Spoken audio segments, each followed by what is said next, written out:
Hi friends, నేను మీ Haru. Welcome to Haru vlogs. ఈరోజు Hyderabadi's most favourite recipe mutton masala curry ఎలా చేసుకోవాలో తెలుసుకుందాం. ఇది చాలా థిక్ గ్రేవీగా వస్తుంది. ఇది రైస్, చపాతి ఎందులోకైనా ఇది పర్ఫెక్ట్ ఉంటుంది. ముందుగా మటన్ని శుభ్రంగా కడిగి ఒక హాఫ్ అన్ అవర్ ఉప్పు నీళ్ళలో నానబెట్టండి.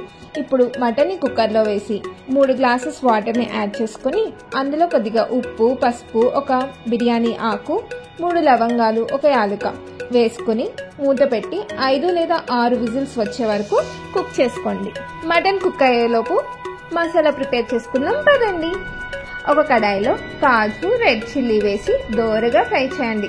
ఇప్పుడు వాటిని మిక్సీ గిన్నెలో వేసి గ్రైండ్ చేసి అందులోనే ముందుగా నానబెట్టిన గసగసాలు, 2 ఆనియన్స్, 4 పచ్చిమిర్చి వేసి ఫైన్గా పేస్ట్ చేసుకొని పక్కన పెట్టుకోవాలి. టమాటోలను కూడా కట్ చేసుకొని ఫైన్గా పేస్ట్ చేసి పక్కన పెట్టుకోండి.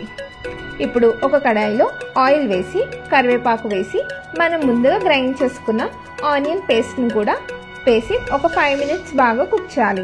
ఆనియన్ పేస్ట్ బాగా కుక్ అయింది అనుకోగానే ఇప్పుడు అందులోని అల్లం వెల్లుల్లి పేస్ట్ వేసి అల్లం పచ్చివాసన పోయే వరకు ఫ్రై చేయండి.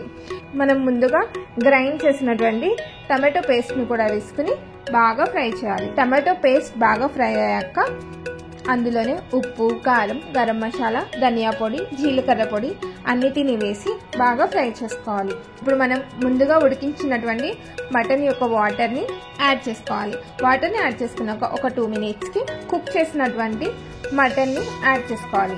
మటన్ యాడ్ చేసుకున్నాక ఒక 20 మినిట్స్ మూత పెట్టి లో ఫ్లేమ్లో కుక్ చేసుకోవాలి. లాస్ట్లో కొత్తిమీర వేసి దించుకోవాలి. అంతే, the best mutton masala curry ready.